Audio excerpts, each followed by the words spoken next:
Well, greetings. Okay. My name is James Stoner, and I'm a director of the Eric Voegelin Institute here at LSU, Louisiana State University. And it's my privilege to welcome you to the first of a three-part series of talks presented monthly this spring on the theme Eric Voegelin and his Interlocutors. This series follows our discussion last year on the topic, who was Eric Voegelin and what did he think? Recordings of which are now archived on our website and also on the VoegelinView YouTube channel. Today, and then again on March 8th and April 12th, I'll interview a leading scholar who has written about Voegelin's intellectual relationship with one of his best-known contemporaries. In the future sessions, we'll discuss two scholars with whom he carried on a correspondence and whose works he reviewed in print, Leo Strauss and Hannah Arendt. But today we'll talk about their teacher, Martin Heidegger, perhaps the towering figure in German intellectual life when Voegelin was himself a student and emerged as a scholar, but whom I believe he never met and with whom he never corresponded. To enlighten us on this important topic, we're honored to have as our guest Dr. David Walsh, professor of political science at the Catholic University of America and president of the Eric Voegelin Society. Dr. Walsh is the author of numerous books, most recently two with the University of Notre Dame Press, Politics of the Person as the Politics of Being, and The Priority of the Person, Political, Philosophical, and Historical Discourses, the latter of which appears in the series The Beginning and Beyond of Politics, which he and I co-edit. Also among his many studies is an essay written about a decade ago for a collection on Eric Voegelin and the continental tradition. And that essay was titled Voegelin and Heidegger, Apocalypse Without Apocalypse. And that, Voegelin and Heidegger, not the apocalypse, will be our starting point today.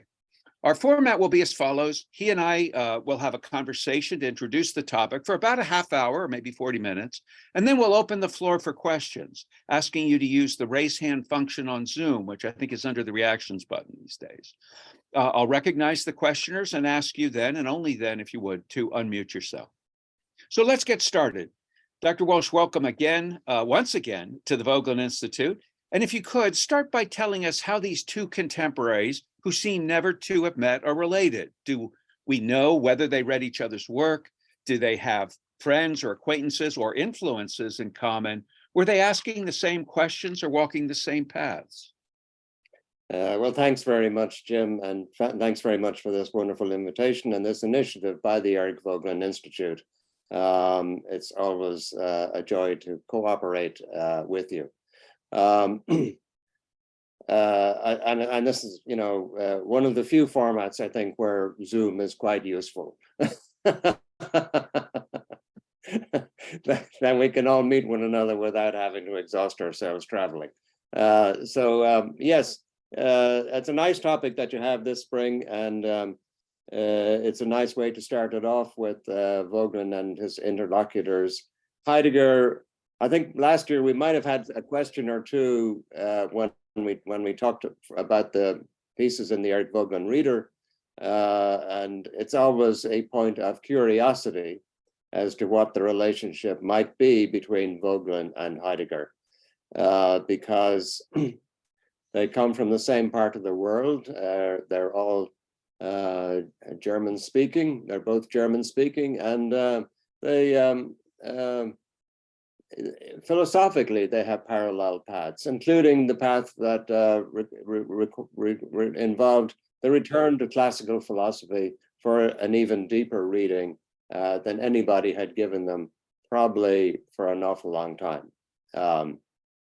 So they're an intriguing, odd couple in that sense. And they're almost, Heidegger was slightly older. I think he was maybe 10 or 15 years older than Voegelin. So Voegelin's acquaintance with Heidegger was bound to be somewhat limited. Voegelin was, I think, traveling as a young man in his 20s when Heidegger was scaling the heights of German academia. So he was in many ways, he was never under kind of the shadow or the influence of Heidegger. And that's the first thing I think to take note of. And later on, when Heidegger ascends to the zenith of that world, I think Voegelin, and falls from it, I think Voegelin took a certain malicious delight in not having had any association with him. so yes, it's an intriguing relationship. But my interest has always been in thinking through how the content of their work kind of matches up or could be reconciled with one another. And even though the question is a frequent one, the big problem is that they each require such a heavy upfront investment in understanding them that it's they reach rather large mountains to scale. So the Heidegger, I'll confess that it took me about 10 years to understand, to read Heidegger with understanding. I mean, anybody can pick up the book and think, yeah, I got some sense of what that's about, and it's pretty fuzzy. But you know, that's the overall impression. Voegelin has his own impenetrability, not quite as bad as Heidegger, but he certainly does make demands on readers. So, you know, I'm sure everybody who's here in the discussion has some sense of that, or otherwise you wouldn't be joining. And you know, it's always good to encourage one another about the nature of the challenges involved.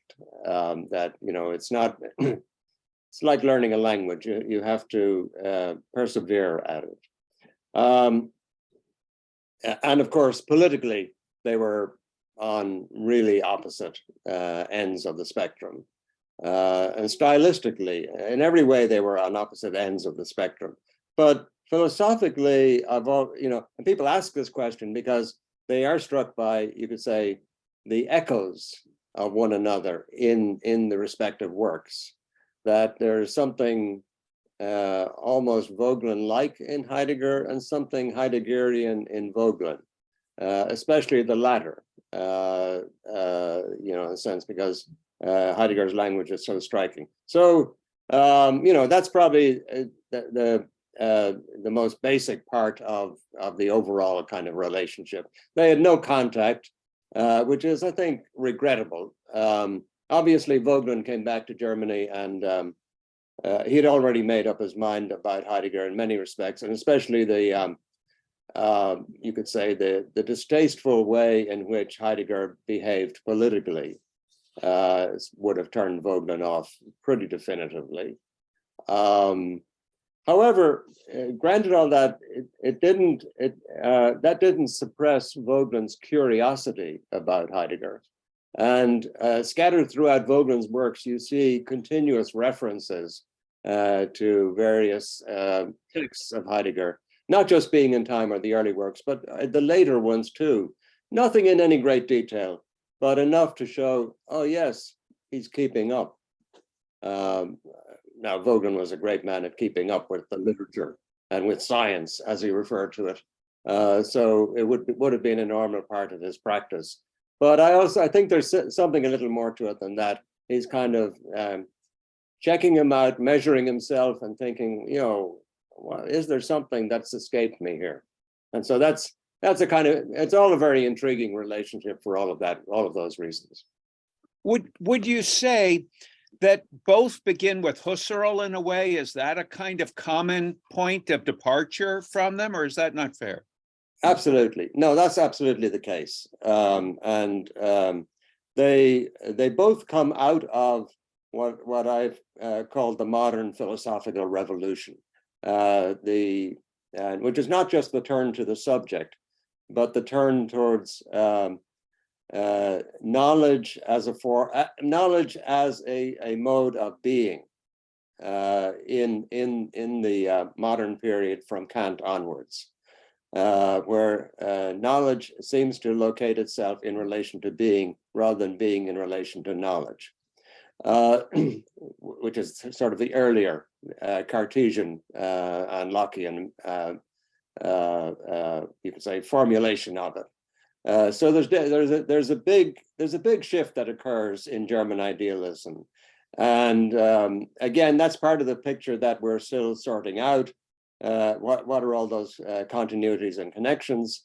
And Voegelin and Heidegger are both part of that. Husserl is in many ways the kind of culminating figure from that. And they each drew, Heidegger drew much more substantially on Husserl, but they were each enormously influenced by Husserl. And Voegelin does write on Husserl, especially in Anamnesis. There's the long letter to Schütz, his great friend. Schütz also was under the kind of guiding hand of Husserl. So Husserl is kind of the godfather of phenomenology in the German context in the 20th century for many people, including Edith Stein and many others. But Voegelin and Hans Jonas, any number of them, have that background.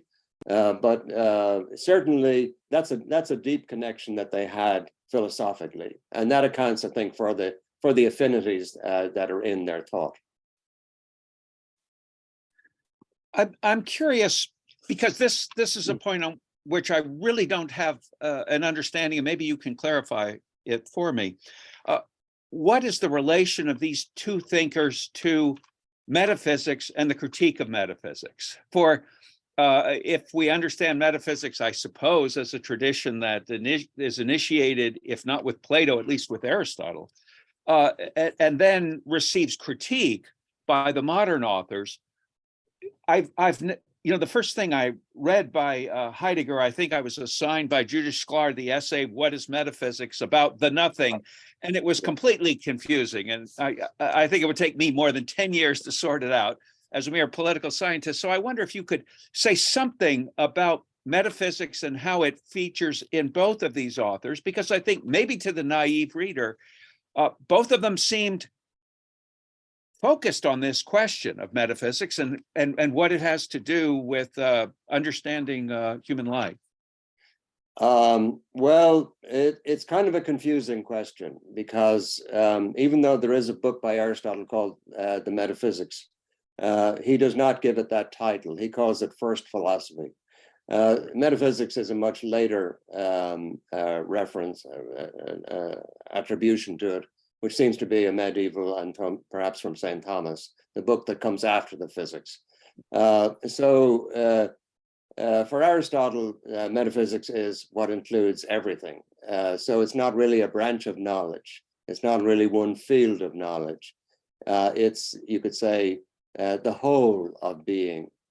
And so it can't exist as a separate entity within that. So already you're in a kind of more insecure landscape in terms of, you could say, landmarks. And that's one of the problems with metaphysics. That then, when modern science gets going, there doesn't seem to be any place for metaphysics. Why do you need any kind of discipline that covers the whole when we have sciences that cover all of the parts? And that's kind of the modern challenge. What had been there in terms of metaphysics, and then new terms are invented like ontology, which were not really classical or scholastic either. So there's a kind of casting around for terms that no longer exactly apply. So by the time we get to Kant, metaphysics seems to refer to metaphysics in the sense of a knowledge that's beyond what we can know through sense intuitions, beyond space and time. Kant declares that we have no access to anything beyond our space-time intuitions. So in the sense, that means the end of what could be covered under metaphysics. And that's kind of the modern crisis of metaphysics, to which all of them, including especially Voegelin and Heidegger, are in a way addressing themselves.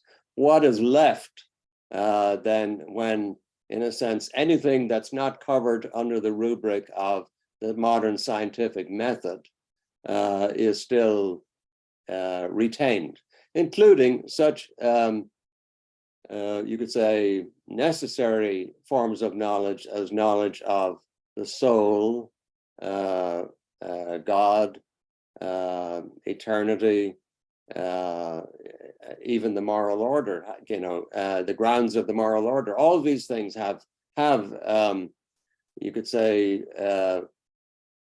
a dimension that's not fully accessed through any kind of tangible, evident material basis that the methods of the modern sciences would cover. So it's no accident that metaphysics disappears from people like Hobbes on.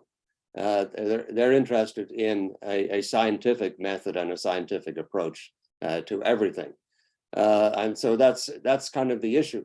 And Kant more or less abandons it. Now, he does use the term metaphysics in various ways, but for him, it's a kind of set of a priori, such as the metaphysics of morals or the metaphysics of nature. Metaphysics is already wandering in this kind of strange wasteland for a long time. And so, that's kind of the big thing. Now, Husserl is, he's not particularly, and I'm not an expert on Husserl, so please don't count on me as an infallible guide on it or anything. But Husserl is very much conscious of that problem and very much conscious of the inadequacy of the purely objective and scientific view. And probably his most remarkable thing, especially the late work, is he gives a lecture in 1935 in Vienna called The Crisis of the European Sciences, and lays out, you could say, the impossibility of science existing purely in its own terms. And Voegelin is struck by that. Voegelin attends that lecture, and that's what he comments on when it's published as a book in 1943 in that famous letter to Schutz. So, I'm not sure if I've really answered your question, but, in a sense, the question of metaphysics remains a question for both Heidegger and Voegelin. Voegelin eventually says, and they each kind of abandon it in a certain way. Voegelin says there's no such thing as metaphysics, that the term means nothing, it doesn't refer to anything specific, that Aristotle is referring to a first philosophy or the context of the whole, and St. Thomas, just puts a name on it, but, and Heidegger does something similar.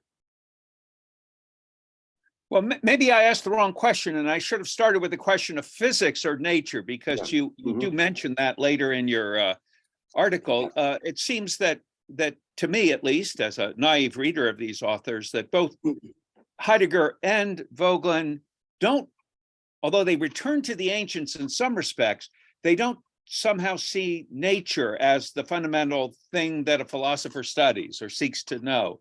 Is that fair to say, that nature has, I guess, been given over to the modern scientific method and is no longer the aim of philosophical inquiry? Yeah, that's another great question, which again doesn't have a straight answer. And actually both Heidegger and Voegelin have really parallel answers to that question. On the one hand, they begin by thinking, oh, we've got to recover nature in some sense and become sort of natural law types of thinkers, or natural right, or whatever you want to call it. And then they each, in their different ways, draw the conclusion that really there's two notions of nature that come out of the Greeks. One is that things have a fixed nature, and therefore can provide a model for how they might develop and reach their goal and flourish and their end and everything like that. The other is how they might be, how they are being formed, how nature is being formed. So that they could say the emergence of nature, which in the human world actually is a very significant aspect, because in the human world, we're not living simply in the context of nature. We're living in the context of development, history. We're creating our nature in some sense. We're forming, our nature is being formed.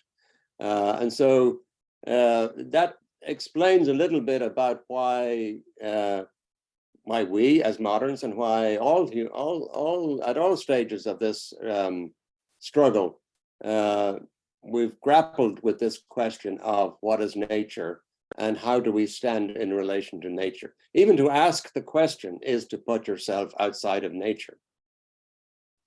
Nature is certainly given, but we're not fixed in our nature. So in terms of human nature. So, you know, it's a kind of question that has two parts to it. Nature is a process of formation, and nature is something stabilized. And it's a kind of tension between those two notions. And Voegelin, in his essay, What is Nature, lays that out pretty clearly. And Heidegger has a similar thing about physis. I think it's in path marks or one of those long things, and scattered throughout. He's constantly coming back to it. That this is a problem that really begins with the Greeks. So it's not a question of going back to the Greeks or a Greek conception of nature. It's a question of sorting out the problems that the Greeks had about nature. And that's kind of the deeper side of each of them, that they're, and what makes them both sort of remarkable in this is that they don't just go back to the Greeks. They realize that the Greeks need to be clarified in some way that they themselves didn't fully clarify in terms of an intellectual approach. When you mentioned the two paths, let's go down the second one for a moment, the path of historicity, I think you might have called it. How do these authors relate to Hegel? I didn't call it historicity, Jim. I called it historical. Historical, right. Historicity was in your essay. So, but go ahead and clarify that difference if you want. But how do you see them relate to Hegel and the Hegelian project? Because as I was taught that, again, maybe naively, Hegel too, maybe under the influence of Kant, has abandoned nature as a guide, but now thinks that history can substitute for nature, and that there's a kind of order to history and endpoint to history, and or direction of history, and that can provide the guidance that natural law, now expired on this telling, cannot. Is that fair to say about Hegel? But we don't have to talk about Hegel. Is that how Voegelin or Heidegger would have seen Hegel, and what do they see as problematic in that? I don't think that they would have seized upon it in exactly those terms, and they certainly did not see themselves as juxtaposing nature against history, or history against nature, but instead that their challenge was to sort out that relationship. And that Hegel was probably one of the real innovators in thinking through that issue.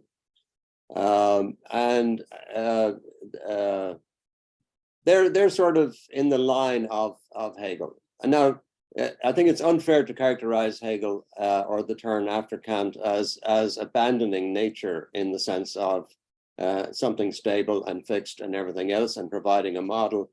And even the notion of natural law. They still reference Hegel, and even Kant and Hegel both reference natural law, even in the groundwork of the metaphysics of morals. The second formulation is after the principle of universalizability. He says you should will that the maxim of your action could be regarded as a law of nature. Now, people just gloss over that and think, oh, that's just sort of window dressing for whatever he wants. He wants to be regarded as somehow a natural law thinker. But I don't think I don't think that it's quite as easy as that. That, in other words, they want to bring these things together. And Voegelin, and Hegel writes also a philosophy of nature. You know, so it's not like there's only a philosophy of history. There's also a philosophy of nature. And again, that's all part of the mixture, that the interaction between both nature and history is a continuous one for them, in a way that you can't really say, no, they've chosen history over nature, or they've opted for nature. And I think, you know, as conscientious thinkers, they each saw themselves as having all of them, and say all of the from the idealists onwards up to Voegelin and Heidegger. I think there's a sense that we have to do justice to both sides of this. And there's also a sense in which, you know, nature imposes certain limits on us. You know, Heidegger's sort of romantic view of nature, you know, all of that is there, including, you know, having his cabin in the Black Forest and to get back to nature. You know, all of these things are there. So it's not like, you know, there's a sort of abandonment of a sense of place, of, you know, everything like that. You know, it's an intriguing kind of connection that's there. But if I could press a little more on that question of whether history has a direction, right? The progressive question, I suppose, is history progressive? Because maybe I misread Hegel to think that that's his argument, but that's what I see in Hegel. It's certainly what Marx saw in Hegel. And again, my understanding of Heidegger is that that's abandoned in Heidegger, or that history has no sort of conclusion or direction or end. And I take it that in our discussions last year, we said something like that was true of Voegelin, that there is a way in which subsequent eras incorporate what's been discovered or the movements of the spirit in earlier eras, but that but that this question of the relation of man to the ground, of being, or I think was Voegelin's terminology, is always an open one, and it's not one that on which we've made clear progress, or have we made progress? Again, there's a sort of dual feature in that, the discovery of you could say the openness to the ground, revelation itself is an historical event. It happens in history, but it's not part of an historical explanation, in a sense that it's in one sense a leap outside of history, a transcendence of history, and so everybody is both in nature and outside of it, if you think of it that way. You know, it's the let me just sort of back up slightly there and say that the notion of an end of history, let's look at it from that angle, which is really what people associate with Hegel and with the modern progressive view of history. And history becomes important because we become absorbed with the spectacle of history as a movement of progress that we extrapolate as having an end in time. And then there's the kind of disillusionment or collapse or disappointment when there's no end in time. Well, the notion of an end is really most appropriately an end beyond history rather than an end within history. And everything depends on not confusing those two. And this is not just a modern problem. This is a problem that begins once there is a sort of advance from a less differentiated account of things to a more differentiated account, and then there's an extrapolation. And indeed, with the advent of Christ, there's the the New Testament ends with the book of Revelation, the Apocalypse, which suggests that, everything is moving towards that point where Christ returns, the millennium. And that all, so it's not a modern issue at all. It's part of any breakthrough to the transcendent, that the question of how does this relate to an order within time, which is what we think of as history or historiography, the account of it. And so there's a constant need, therefore, to keep clear that any talk about an end of history or a fulfillment of history has to be outside of historical time.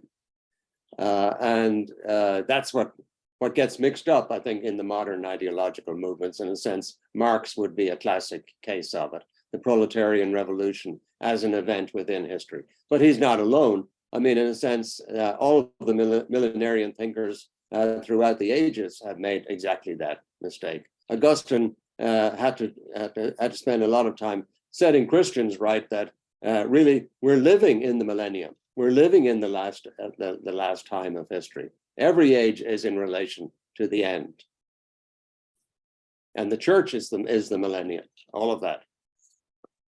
So what you've said is a nice exposition, I take it, of Voegelin's most famous admonition, right? Not to immanentize the eschaton, not to think that you can bring the end. Yeah.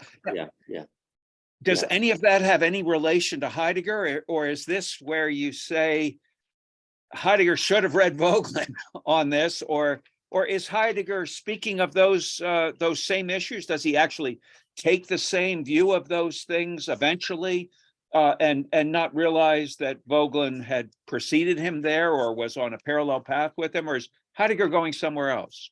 I think the structure of Heidegger's thought goes in the same direction. And again, you have to distinguish between Heidegger's philosophy here and Heidegger's politics. That his philosophy goes in exactly parallel direction. The idea of the opening of being, or the clearing, or what he calls being, all of those things that suggest that being is the process of opening or disclosure. And that's the whole of reality, and that therefore it can have no end without abolishing the whole, in some sense. So there's no imminent end to being or to history. Now, Heidegger, for various reasons, including I think a whole range of reasons, misidentifies his own insight as somehow a turning point in history, and looks around for an institutional or historical expression of it, and latches on to early on in the 1930s, but not afterwards, to the idea of Nazism as possibly of something like national socialism as that kind of thing, as the sort of event that would usher in something definitive within history. How seriously he took it is hard for anybody to gauge.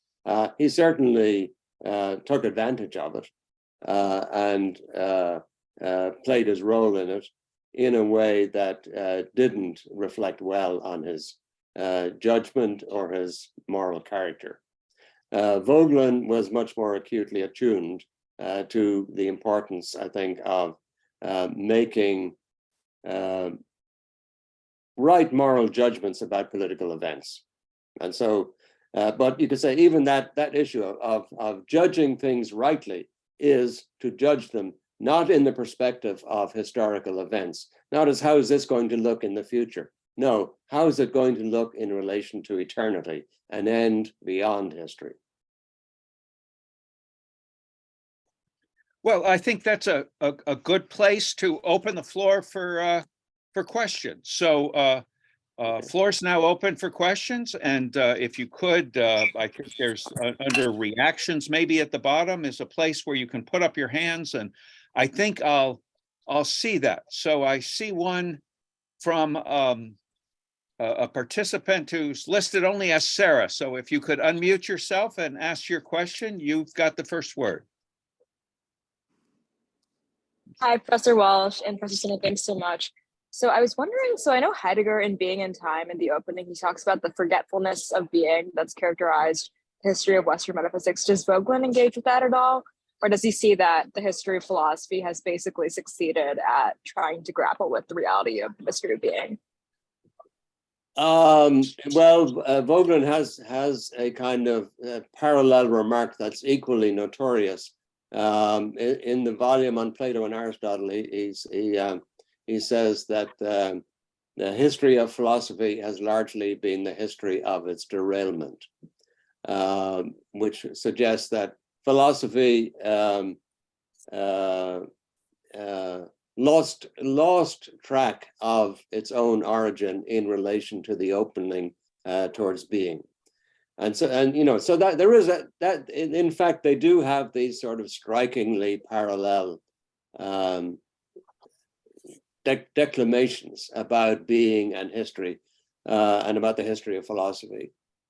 So Voegelin says philosophy sort of very early on falls into propositional metaphysics, as he calls it. Which is not really genuine philosophy. Genuine philosophy, in Voegelin's view, would be philosophy that's in touch with its roots and with its opening towards being as beyond all.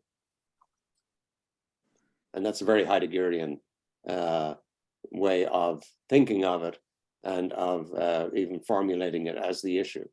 And if you think of the modern's predicament is that we approach it all as if we are masters of being. And Heidegger constantly is saying, no, the ontological difference means that there is a fundamental difference between being and beings, between the ground and everything else in Voegelin's terms.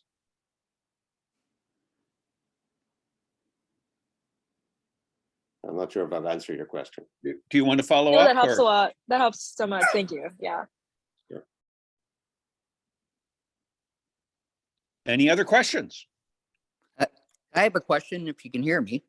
I can. Go ahead, Mr. Bourne. Okay. David, that was a wonderful talk. Like you somewhat answered my questions about history towards the end. I have been bothered ever since Amnesis was translated. I'm going back to when I was quite young.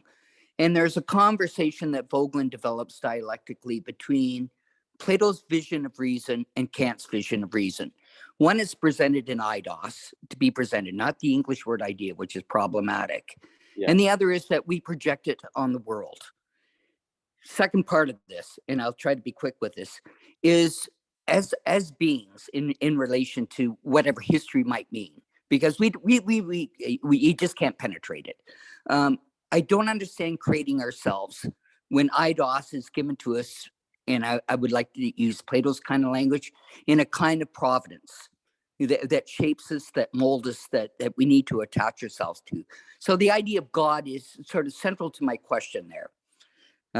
I don't know if you're getting me at all. Yeah, no, I understand. Certainly,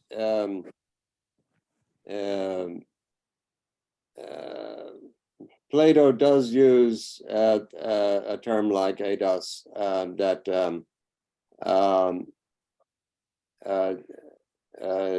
suggests that there's a sort of idea of things and that we have to follow, or a form.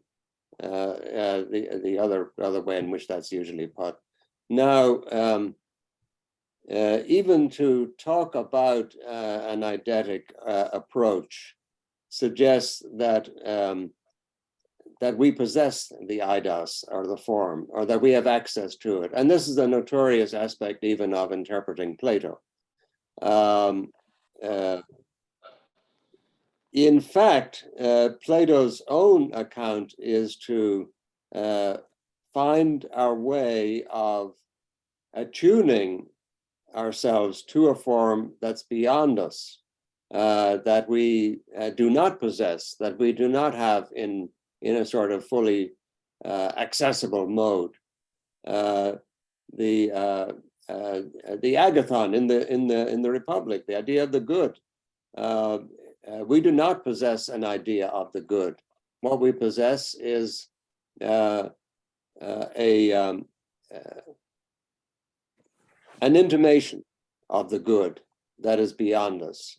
And that invites us to pursue it, to follow it, to realize it as much as we can, but never to, you could say, fully include it within our existence. So that's essentially I agree. freedom. It's difficult because even in science, when I look at it, Voegelin around science, I mean, you can look at it as a quest for knowledge. So you get outside of empiricism and you get into like his language of consciousness and things like that. Yeah. But at the same time, there is something presented to it. So I think of like you have this fleeting beauty that sort of, it's like something that dances before you that you want. Yeah. But anyway, I'll let you go. I'm sure there's other questions. And thank you so much. It was an amazing talk. Take care. Thanks, David. Questions are coming in. Jillian Thompson. Ian, okay. David, good to see you. Enjoyed the comments very, very much. I love your not so hidden Irish humor in your expression. I wanted to ask you the question of being and God. Yeah. Could you briefly describe what you think are some of the contributions of Heidegger to the relationship between being and God, and of Voegelin to being and God in a relationship? Well, that's a great question for a theologian to ask, Bill. Yes. And it's certainly one I've grappled with. I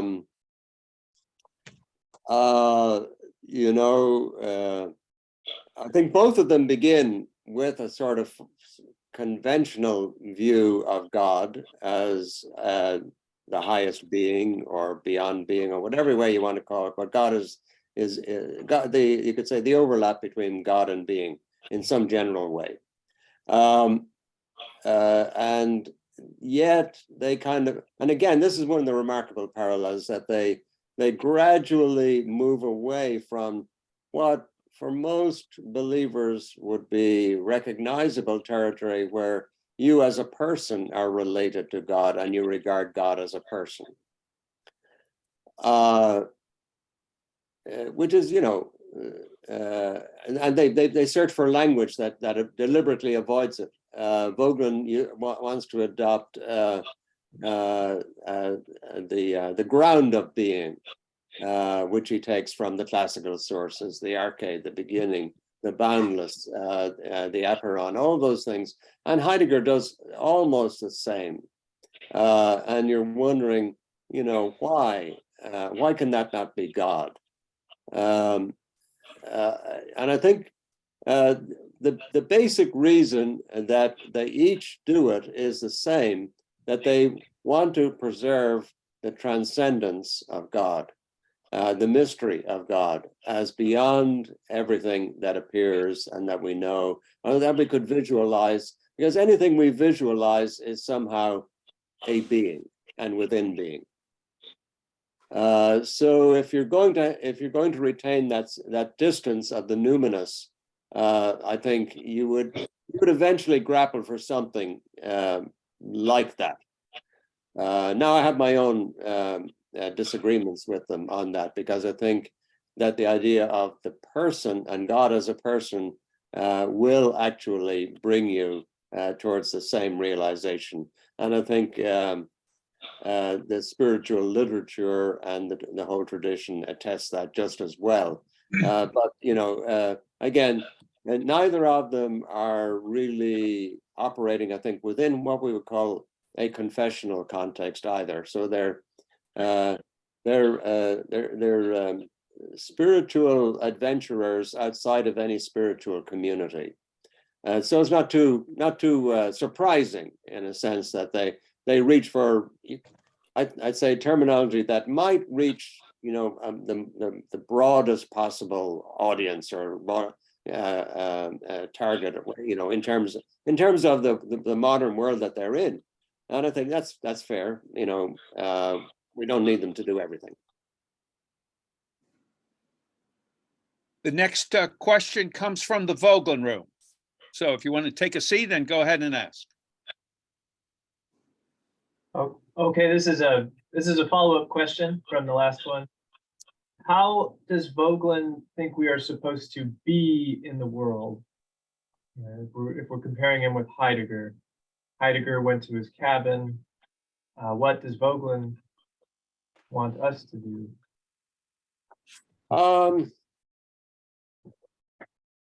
I suppose what Voegelin himself did, which is to respond to the problems of the day, as he saw it.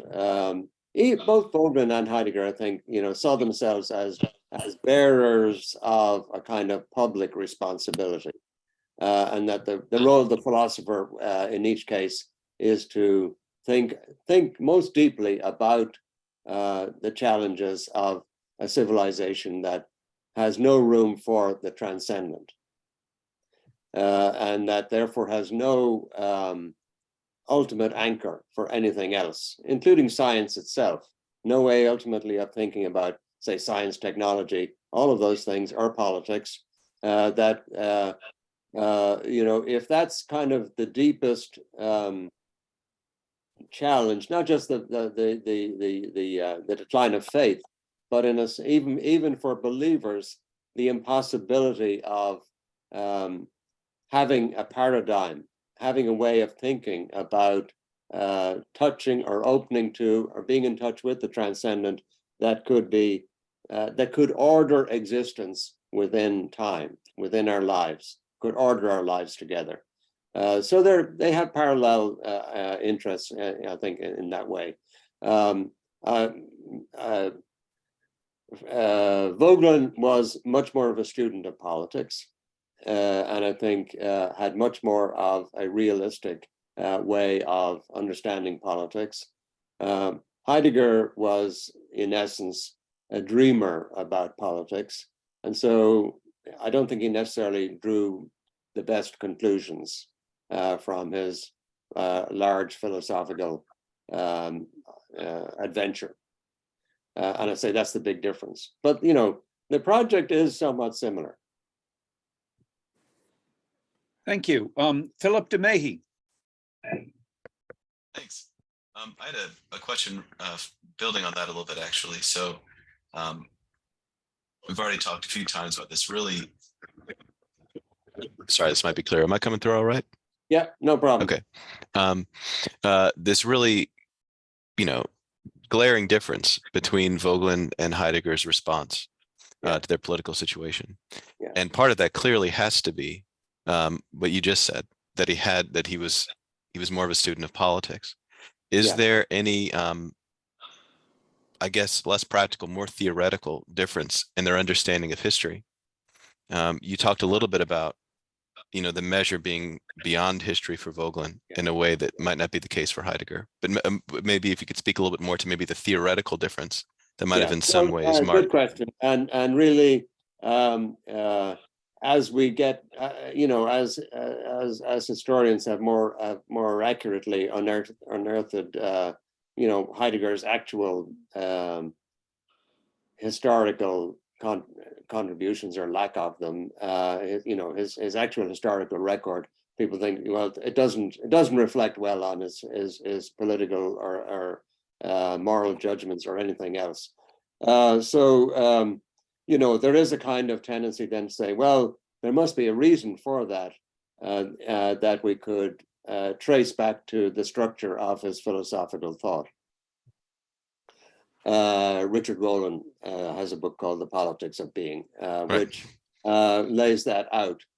I don't think it's a convincing case. I mean, it's a plausible case, and if you don't really pay that much attention, if you're not that deeply immersed in Heidegger, you could come away from it and think, boy, that nails it.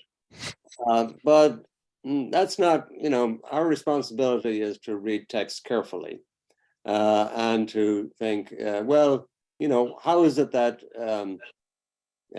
people, nevertheless, people who knew Heidegger very well, people like Karl Jaspers and Hannah Arendt, just to begin with those.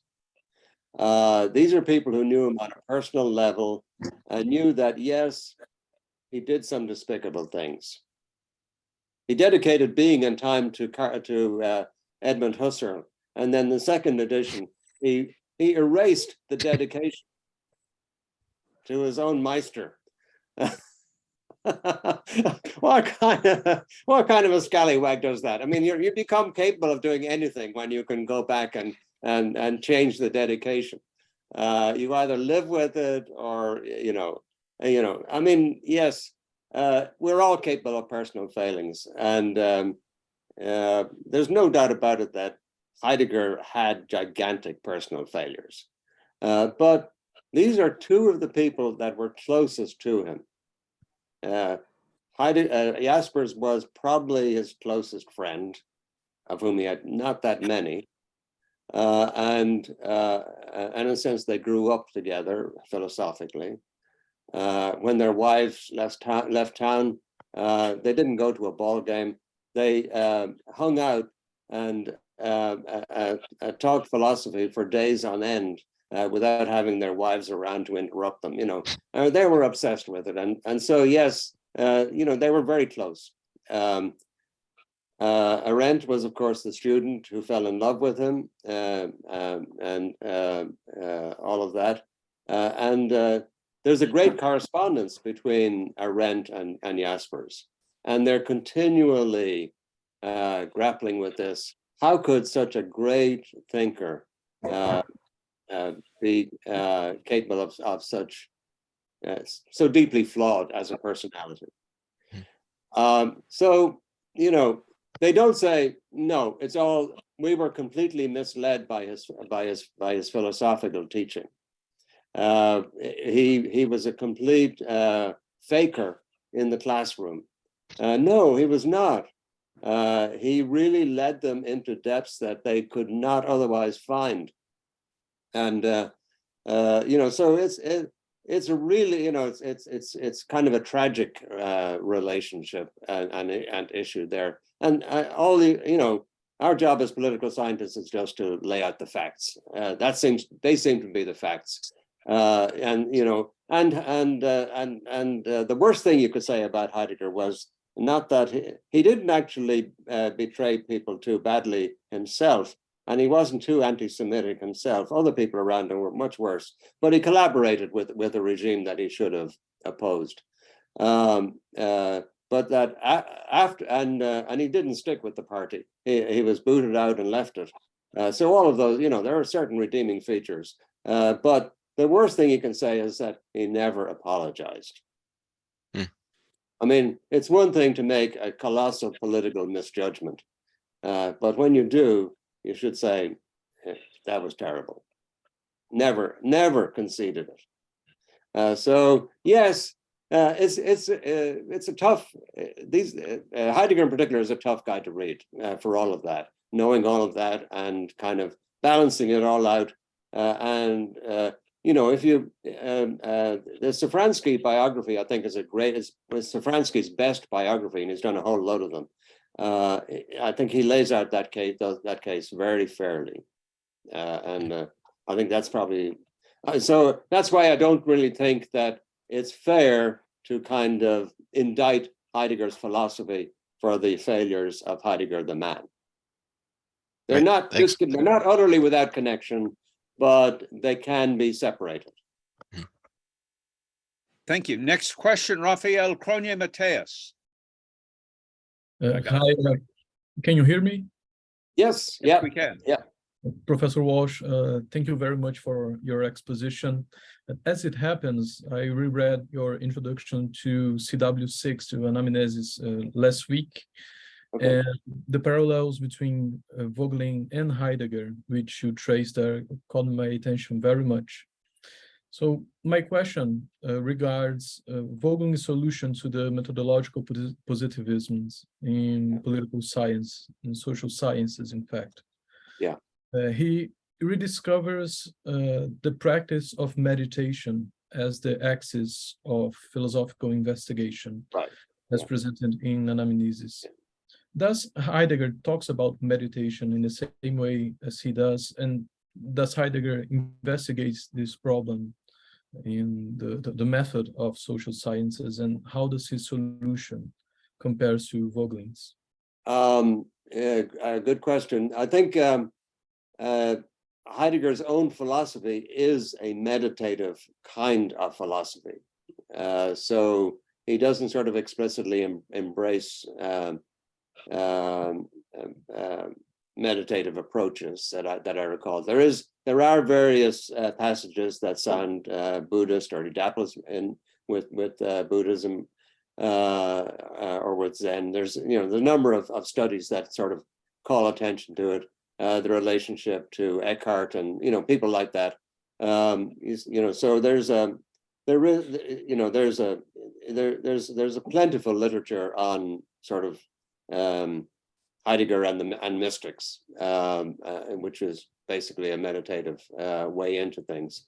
As there is, a less plentiful literature on Voegelin because he's less widely known. But Voegelin did sort of approach it probably in a much more self-conscious way. So especially even in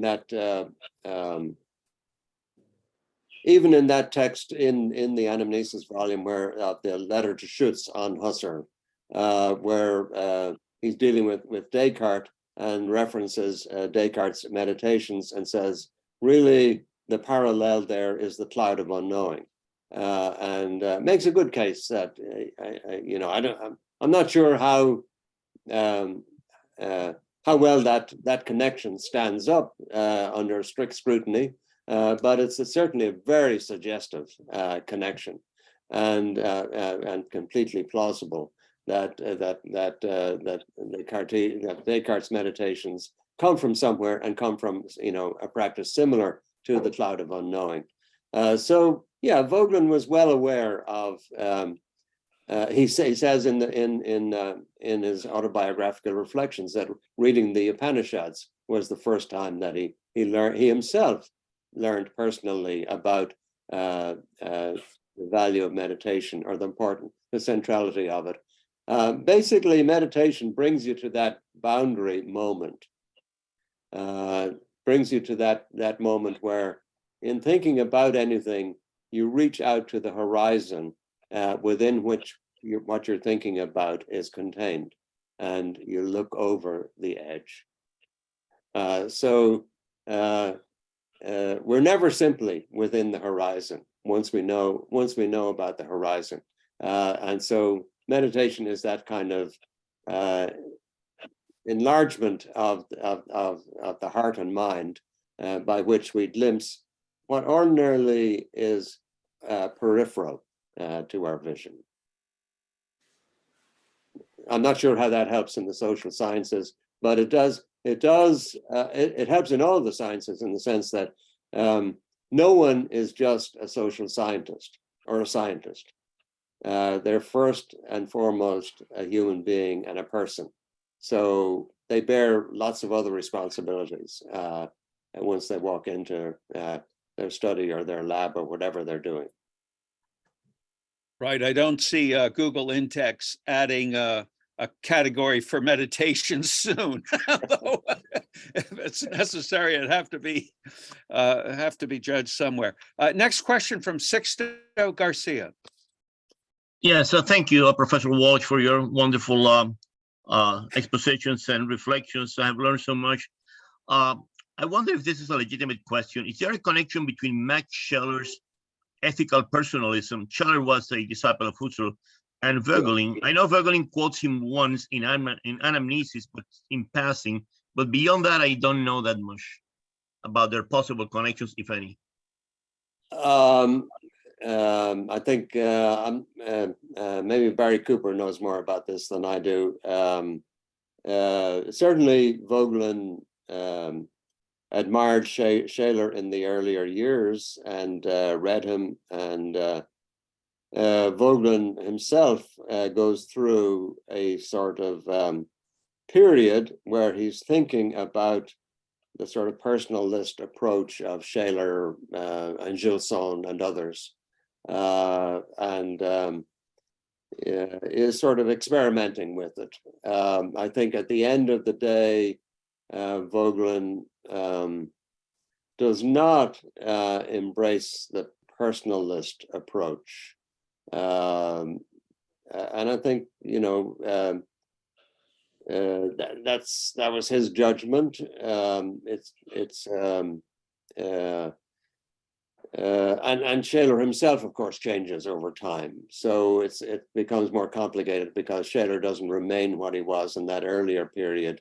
So it's you know, I'm not sure that a connection with Shaler would necessarily yield as much. Probably the best you could say is that Voegelin retains from all of that the sense that experience, you could say the language of experience is the sort of central axis of his thought, and it's the central way into the heart of what a person is.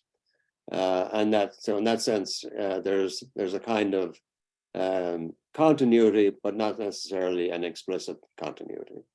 I mean, it's sort of Scheller's sense of the ordo amoris that might, yeah, the ordo amoris that Scheller's offers that might. Yes, all of that, which is the Augustinian approach too. Yeah. Yeah. Thank you very much. Sure. Is there a different questioner in the Voegelin room now? Yes, go ahead, if you would, Matthew. Hi, Dr. Walsh. Thank you for your talk. It's always a privilege to talk to somebody who wrote a piece that you read. And in preparation for this, I read your section, Voegelin and Heidegger, Apocalypse Without Apocalypse.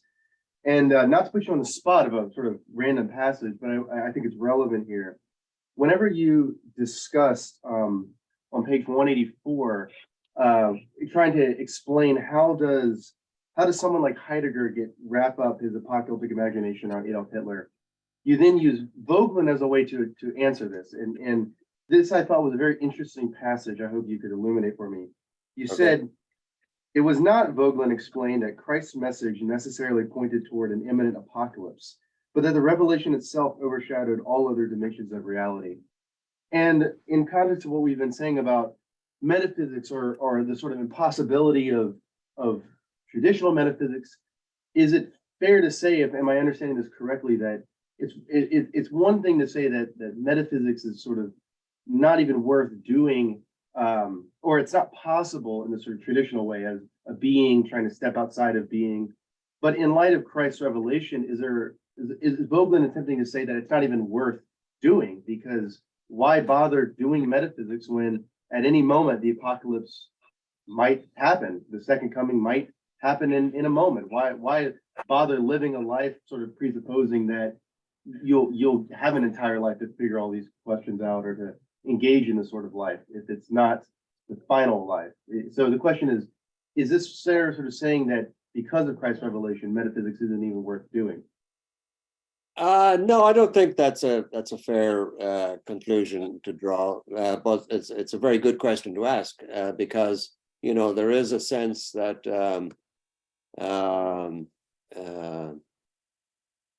living under the shadow of the apocalypse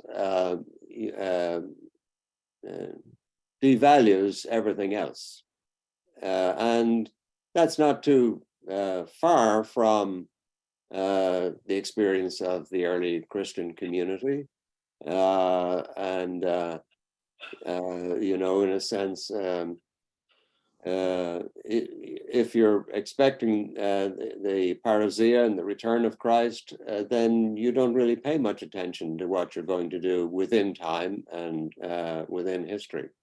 But of course, we know that that shift occurs.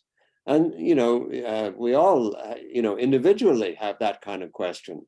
I mean, if you're the apocalypse, the crisis is your end, where you meet your judge and maker. Well, that could happen any day.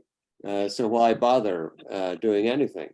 So it's both an individual and historical question, and somehow we manage to forget about it. That's too glib an answer, but to realize that no, we're still called to do something within time. We're not called just to sit around and wait for the end.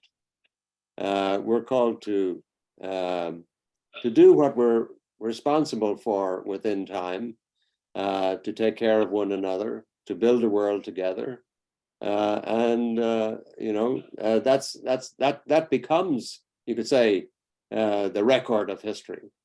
That becomes what the stuff of history, even though it's always exceeded by the sense of history having an end beyond itself.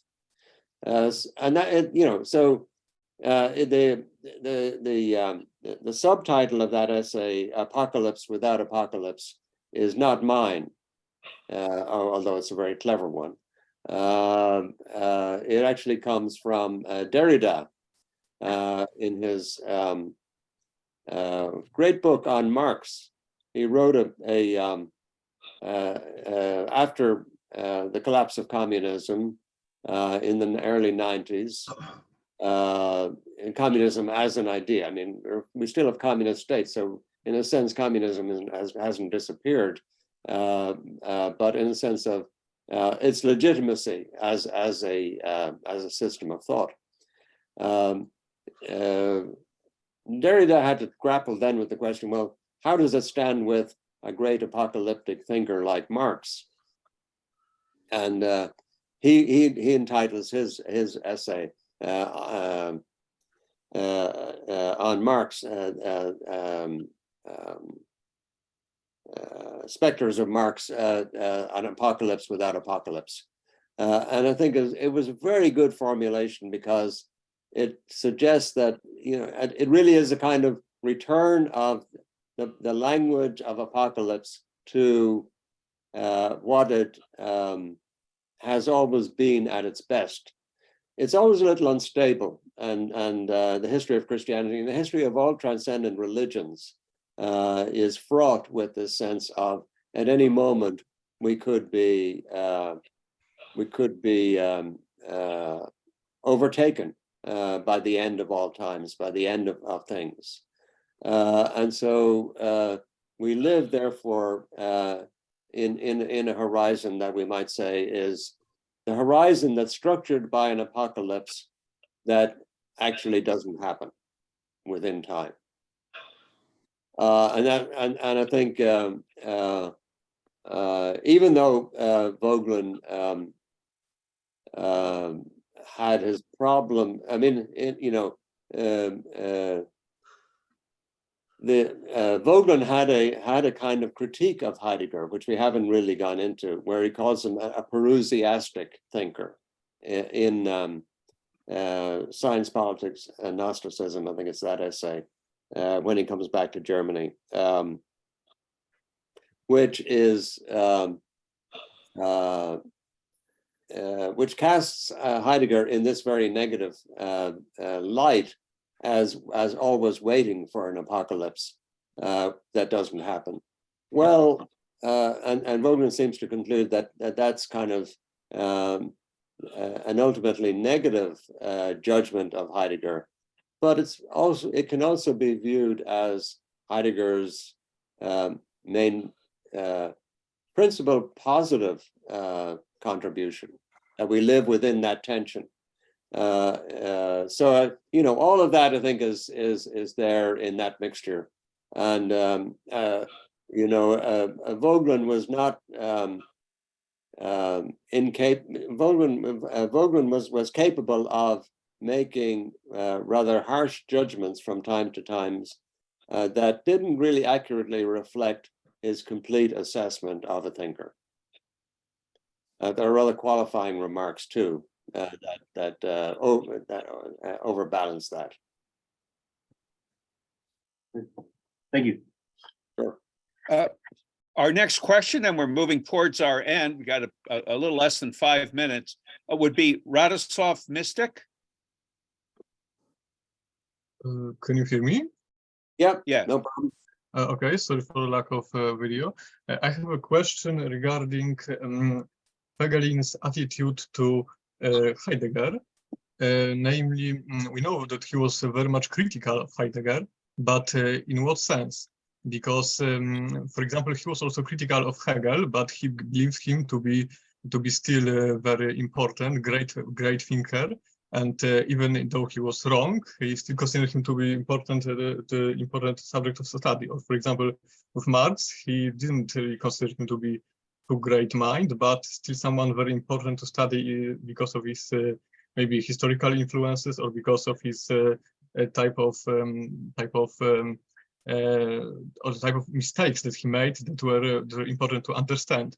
But with case of Heidegger, I had the impression that his attitude was a bit like to Karl Popper, that he believed to be, not that worth of study, maybe overrated, not that important to understand. And especially when I consider his, I would say, rather snide, dismissive remarks towards Heidegger, for example, when he said that when he read Sein und Zeit in the span of like one day, and it is basically like a detective novel that's pretty much the worth that much. I feel that he generally was very dismissive and didn't consider Heidegger to be, at least that's my impression, didn't consider him to be really someone that offers that much, maybe someone that's too popular and in the sense a sort of nuisance. So I wonder actually, did he really consider someone great, worth studying, or maybe just like a Karl Popper? Thank you. Yes. Well, I mean that's one of those. I think harsh judgments that Voegelin made from time to time. There are other passages in Voegelin where he seems more admiring and more even-handed, and towards Heidegger. And there's a continuous, as I said, there's a continuous stream of references to texts by Heidegger, not just Sein und Zeit, but the later ones as well. So you could, if you follow it out, you see that, yes, he is keeping up with them in remarkable ways, and with some occasional admiring remarks. I think Voegelin just found Heidegger so distasteful personally that sort of discouraged him from having any close contact. And it is a kind of odd thing that, when Voegelin went back to Germany, Heidegger was still there. And they might have had not a rapprochement or anything, but Voegelin did shake hands with people whom he regarded as distasteful from that Nazi period. It's not clear that Heidegger was more distasteful than many of the other former German academics from that time. So it's I would say. It's less. It matters much less whether Voegelin is dismissive of Heidegger than whether the judgment is justified or not. So when you stack up the work, which is really what we have to do, you have to evaluate them on their own merits and ask the question, in a sense, we're putting them into conversation and into a conversation that they themselves did not have, but which as readers, necessarily occur within our minds as we encounter them. Just the very fact that we're having this session suggests that, and the whole volume, the Voegelin and the Continental Tradition, from which that little chapter was one. I think that's the second volume with that title. Another volume was published down at LSU with almost the exact same title. I think Cecil Eubanks and others did an earlier version of it. Not quite as many figures covered, but nevertheless, there's a kind of curiosity as to how do they stand in relation to one another. So I wouldn't say the harsh judgment of one side or another necessarily disposes of the case. Well, David, we couldn't have scripted a better place on which to end. That's a better note on which to end, since that's precisely the activity we're engaged in. I hope all of you will join me in thanking David Walsh for a very enlightening hour and so of conversation today. Thank you, David. Thank you very much, Jim, and thank you everybody for being a part of the discussion and joining in. Thank you. Great. We'll see you back on March 8th for Daniel Mahoney on Leo Strauss and Eric Voegelin. Good day. That was amazing.